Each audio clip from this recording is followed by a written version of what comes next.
Good morning from Kalaktang. কাল রাতে আমরা এখানেই ছিলাম।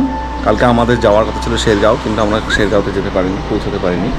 তাই আমরা মাঝে রাস্তা আমাদের যে চেক পয়েন্ট ছিল সেই চেক পয়েন্ট থেকে আমরা 60 কিলোমিটার এসেছি। 60 কিলোমিটার এসে রাত 8টা 10 নাগাদ আমরা এখানে পৌঁছাই। আর আজ সকাল এখন বাজে 8টা 50, অনেক দেরি করে ফেলেছি। এই যে এটা হচ্ছে কালাকটাং। আর যে জায়গাতে ছিলাম, অর্থাৎ যে হোটেলটাই ছিলাম, সেই হোটেলের রুমটা ঠিক এইরকম সুন্দর রুম, দুজনের জন্য। আমাদের কাছ থেকে 1,500 টাকা নিয়েছে বাথরুমটা এরকম, গিজার রয়েছে, সব কিছুই রয়েছে।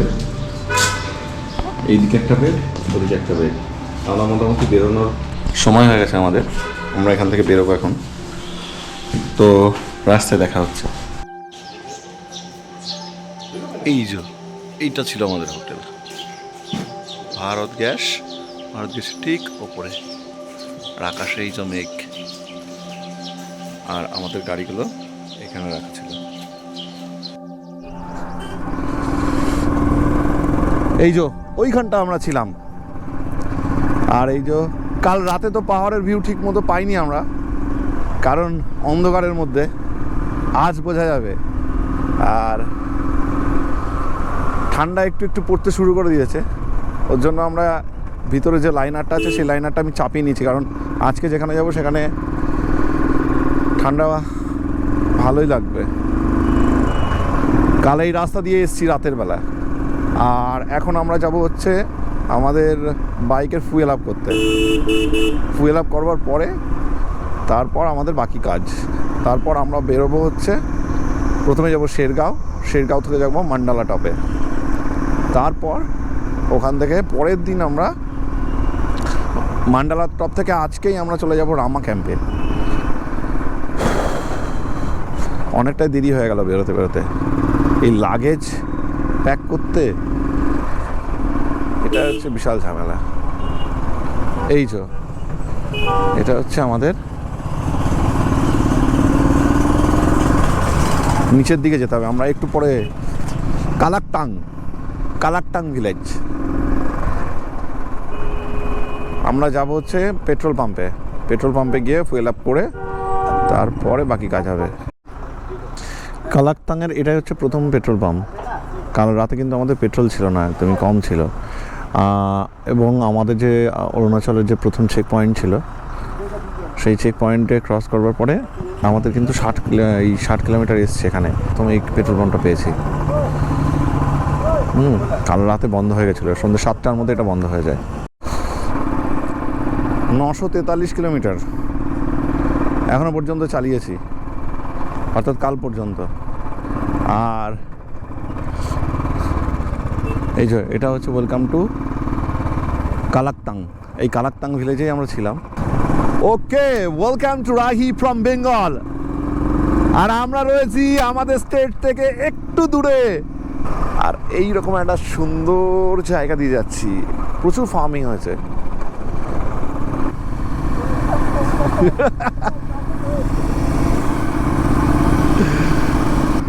একটু ঠান্ডা ঠান্ডা পড়ছে বেশ।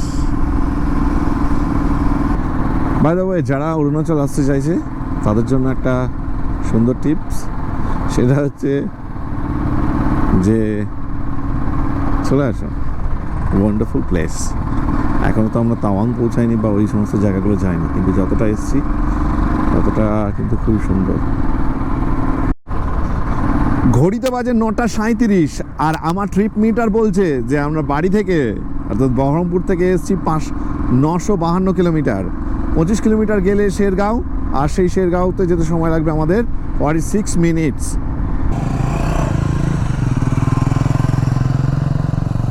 এখন বাজে 10টা 18, আর 962 কিলোমিটার এসেছি আমরা। এখন যে জায়গা দিয়ে ক্রস করছি এই জায়গাটার নাম হচ্ছে তেনজিংগাঁও। আর তেনজিংগাঁও থেকে শেরগাঁও এখনও 17 কিলোমিটার। 17 কিলোমিটার যেতে আমাদের সময় লাগবে প্রায় 30 মিনিট মতো, আধ ঘন্টার মতো সময় লাগবে। আর এখনও পর্যন্ত ব্রেকফাস্ট কিন্তু আমরা করিনি। সকালবেলায় আমাদের নিজেরাই কফি করে নিয়েছিলাম, সেটা খেয়েছি। আর তেনজিংগাঁও থেকে গিয়ে অর্থাৎ শেরগাঁওতে পৌঁছে আমরা কোনো একটা জায়গায় দাঁড়িয়ে সেখান থেকে ব্রেকফাস্ট করব, এরকমই আমাদের আজকের প্ল্যান আছে। তারপর ওখান থেকে যাব হচ্ছে মান্ডালা টপ। মান্ডালা টপের যে রাস্তাটা, সেই রাস্তাটা কিন্তু খুব সুন্দর। অর্থাৎ মান্ডালা টপ যাবো কিন্তু দুটো রাস্তা আছে, তার মধ্যে দিয়ে যেটা একটু অফ রোড ফরেস্টের মধ্যে দিয়ে, সেই যা রাস্তা দিয়ে কিন্তু আজকে আমরা যাবো।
মান্ডালা 58 কিলোমিটার আমাদের আজকের গন্তব্যস্থল মান্ডালা। মান্ডালা থেকে আমরা তারপরে এগোবো।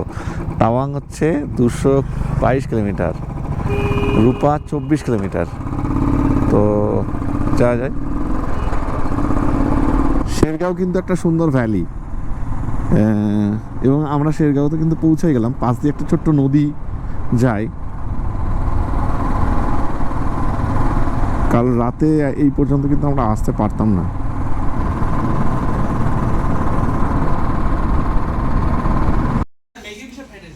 শেরগাঁওতে আমরা আছি। শেরগাঁওতে এটা আমাদের লাঞ্চ আমরা ফ্রাইড রাইস নিয়েছি, আর একটু স্যুপ দিয়েছে এর সাথে।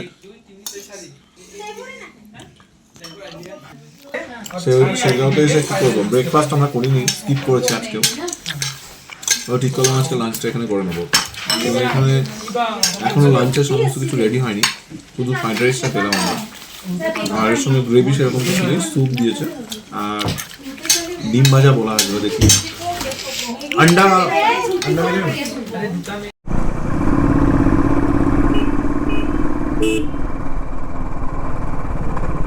চলো।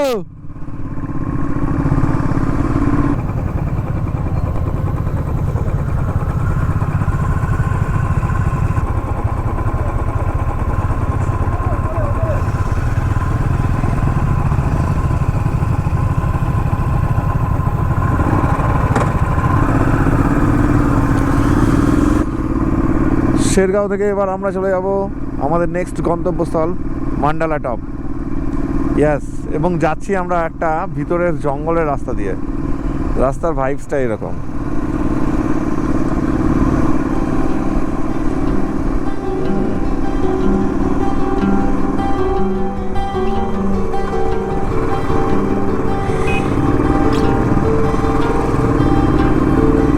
এরকম জায়গা, সুন্দর একটা জায়গা। ও দারুণ দারুণ।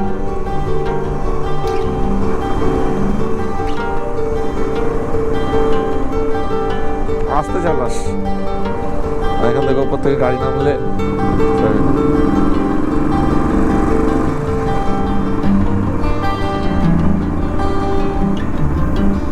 হাওয়া নেই, একদম টানতে পারছে না গাড়ি।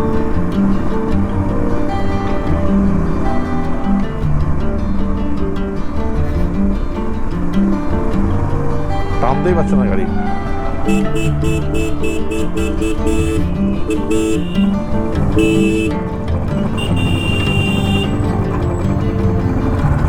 হাওয়া করবো এটা, তাহলে হবে না।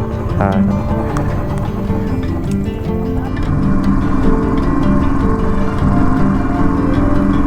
ডমকো 11 কিলোমিটার, আমরা 5 কিলোমিটার এলাম। 54 কিলোমিটারের রাস্তা এখন আমাদের কভার করতে হবে। একটা সুন্দর নির্জন পরিবেশ, দুর্দান্ত পরিবেশ, কিন্তু একটা পুরো ছমছমে ভাব। আর এখান থেকে আমাদের মন্ডালা টাউন এখনো 53 কিলোমিটার, 52 কিলোমিটার, সরি 1 ঘন্টা 53 মিনিট এখনো সময় লাগবে। আর এটা পুরো জঙ্গলের মধ্যে দিয়ে একটা রাস্তা।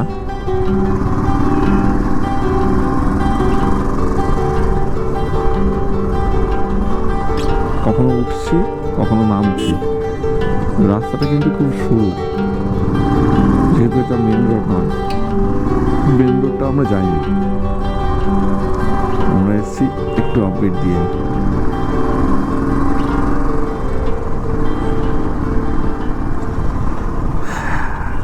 ডমকো এখানকার সব থেকে নিয়ারেস্ট ভিলেজ বা পপুলেশন, মানে ভিলেজ, সেটা এখান থেকে 9 কিলোমিটার।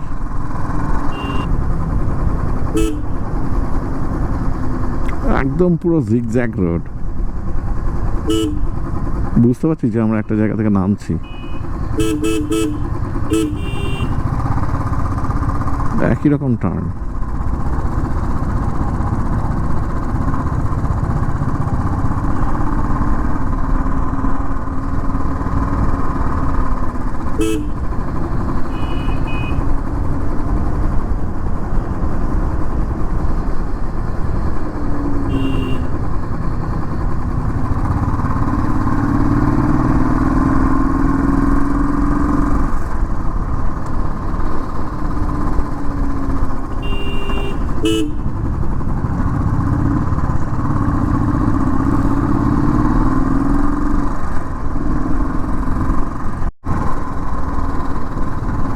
পুরো মেঘলা ওয়েদার হয়ে আছে, মেঘ করেছে, যে কোনো সময় বৃষ্টি নামতে পারে।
এখনই একটা জঙ্গল, ওই দিকের যে জঙ্গলটা রয়েছে সেই জঙ্গলের মধ্যে দিয়ে এলাম।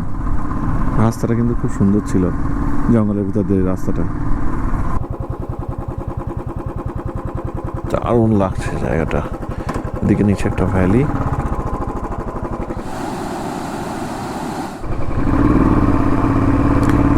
হাজব্যান্ড ওয়াইফ দুজন একটা অ্যাক্টিভা স্কুটি নিয়ে চলে এসছে মালদা থেকে।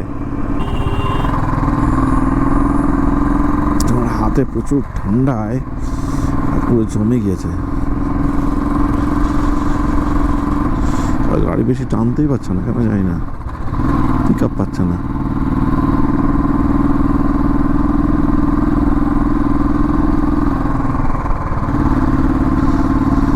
জায়গাটা দেখাই কেমন, ওই যে মেঘ জমে রয়েছে ওপরে।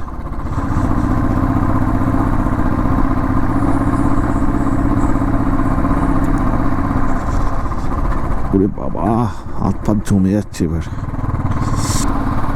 পুরো মেঘ। ওই যে সামনে মাত্র 19 মিনিট, 7 কিলোমিটার।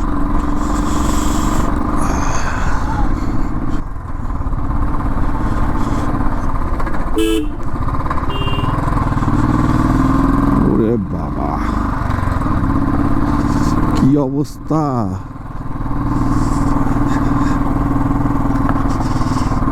ওরে বাবা গো,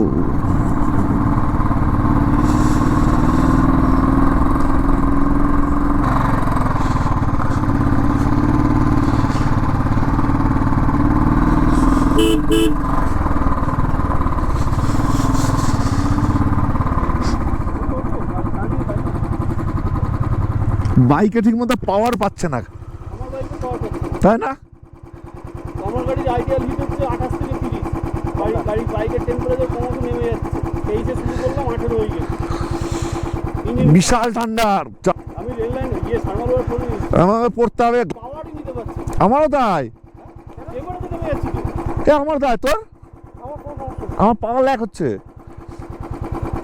চলো গিয়ে চেঞ্জ করে ইয়ে করতে হবে, বার করতে হবে মালপত্র।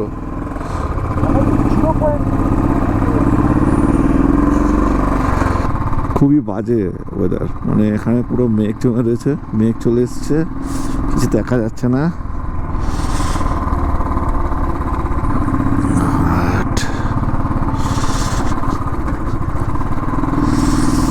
ও মা, বৃষ্টি হয়েছে নাকি?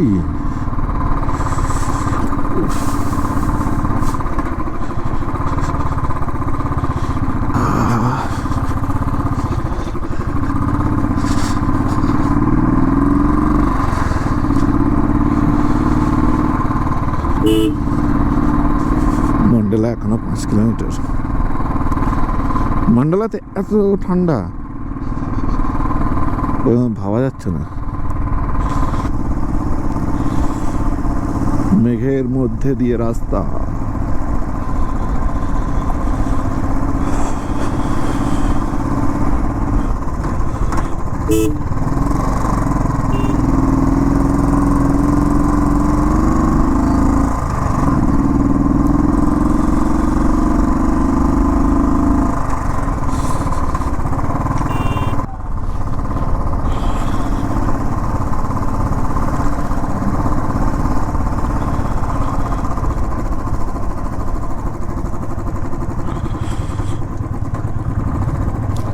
হাত পুরো স্টিফ।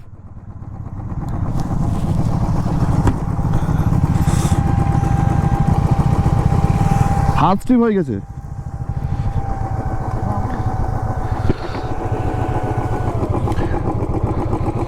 বাবারে, তুমি খালি হাতে কেন আছো? ভয় লাগছে।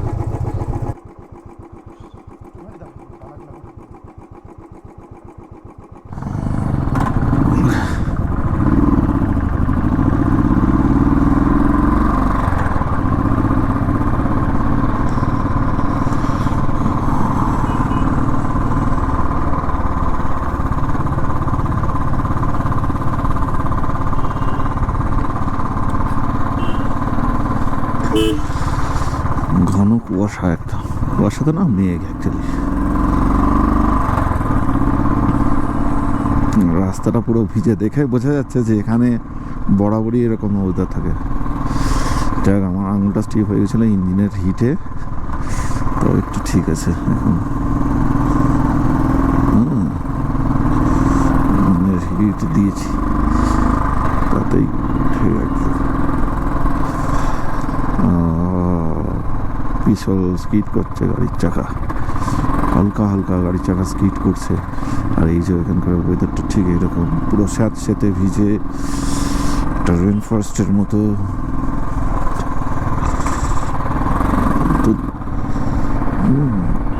মন্ডলটা এখান থেকে 1 কিলোমিটার গেলেই পড়বে, কিন্তু 1 কিলোমিটারের ওয়েদারটা এত বাজে, পুরো মেঘের ভর্তি হয়ে গেছে।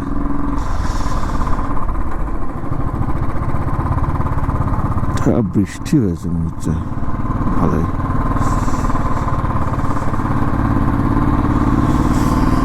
বাংলা তো বরফ টরফ তো পড়বেই, পায়ে কিছু হচ্ছে না, পায়ে সুন্দর অবস্থা।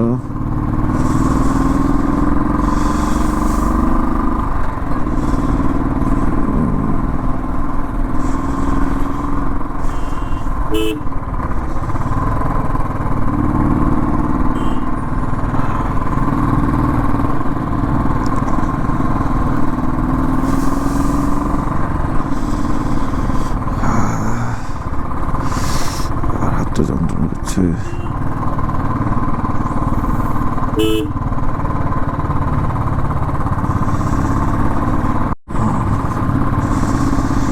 মানে এখানে সব কাঠ টাট কেটে রাখছে, বোঝা যাচ্ছে এই যে কাঠ স্টোর করে রাখছে এখানে লোকজন।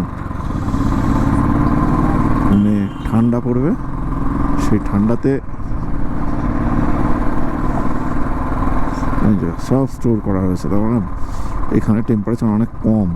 আর আমি তো একটা জিনিস করেছি, সেটা হচ্ছে আমার যে টেম্পারেচার থার্মোমিটার সেটাই আনতে পারিনি। সেটাতে ঠিক করেছিলাম গাড়িতে লাগানো থাকবে।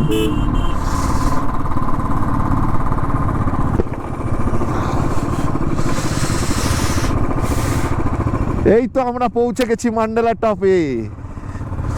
এবার কোন দিকে যাব? এই দেখো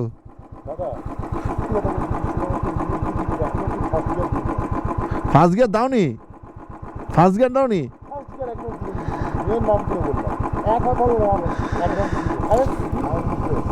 এটা এটা এটা এই তো এখানে দেখাচ্ছে।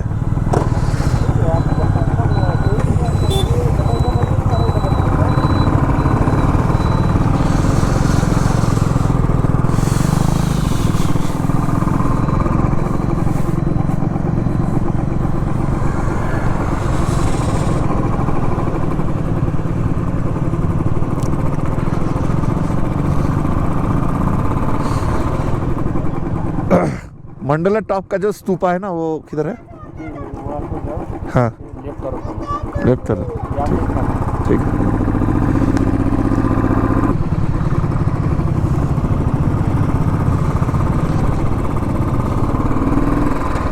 ওই তো ওই দা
এগুলো এক একটা স্তূপা। মান্ডেলা টপে এরকম স্তূপা করা আছে। আর এখানে যারা যারা স্পন্সার্ড করেছে সেই স্পন্সার্ডের নাম দেওয়া আছে 105, 106, 107, 108টা 108টা এরকম ছোটো ছোটো ছোটো ছোটো স্তূপা করা আছে।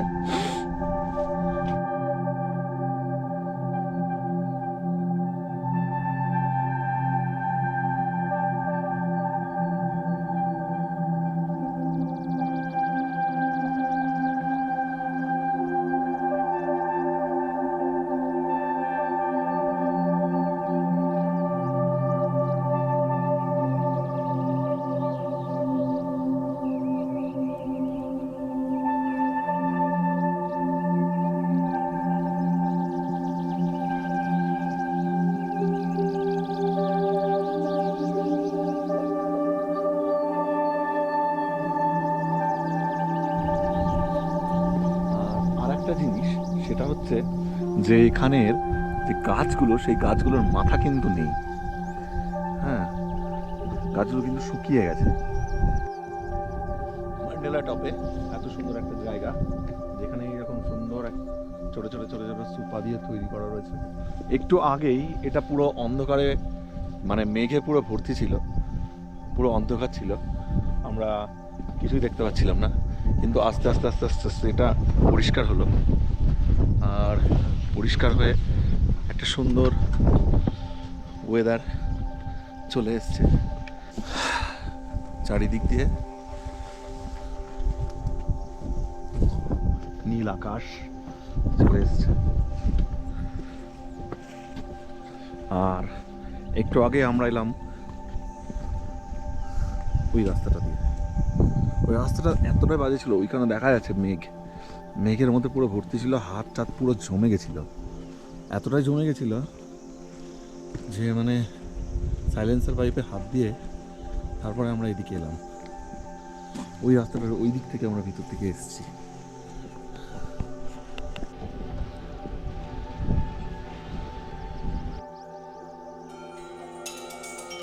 আমরা একটা সুন্দর এরকম জায়গায় দাঁড়িয়ে রয়েছি যেখানে মেঘ আমাদেরকে পুরো ঘিরে ধরছে।